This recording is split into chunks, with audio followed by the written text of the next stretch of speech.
যে সকল পুরুষরা বউকে প্রচণ্ড ভালোবাসেন কিন্তু সামনে রাজা রাজা ভাব নিয়ে থাকেন, দেখাতে চান না কতটা স্ত্রীকে ভালোবাসেন, সবসময় এমন একটা ভাব নিয়ে থাকেন যেন আপনি কড়া একটা পুরুষ অথবা রাগী একটা পুরুষ, আপনাকে কিছু বললেই ফস করে ওঠেন, সে সকল পুরুষদের উদ্দেশ্যে একটা কথা বলি, যখন আপনি বুড়ো হয়ে যাবেন তখন খুব পস্তাবেন।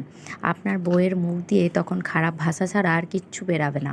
বলি, বউয়ের কাছে কেন আপনাকে রাজা রাজা ভাব দেখাতে হবে? বউয়ের কাছে এসে কেনই বা অফিসার ভাব নিতে হবে? বউ হলো আপনার আত্মার একটা অংশ, আপনার শারীরিক মানসিক একটা শান্তির অংশ, সারা জীবনের সঙ্গী। তার কাছে এসে কেন রাজত্ব বীরত্ব দেখাতে হবে শুনি? লজ্জা করে না? বউ হচ্ছে ভালোবাসার জিনিস, তাকে যদি একটু ভালোবাসা দেখান, তাতে বউ যদি গদগদ হয়ে মাথায় ওঠে, তাহলে আপনার সেটাতে গর্ব করা উচিত।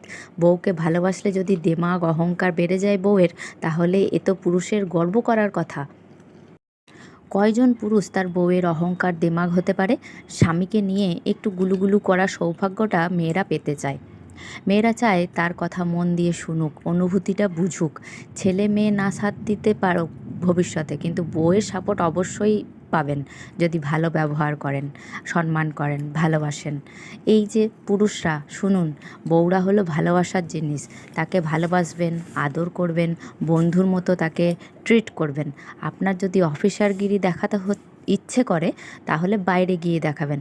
আর বাইরে গিয়ে 10টা মস্তানকে মেরে দেখান তো সিনেমার মতন, তাহলে আপনি হিরো হবেন।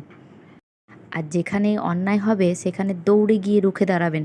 দেখব দেশের সিস্টেম পাল্টে দেখান তো দেখি।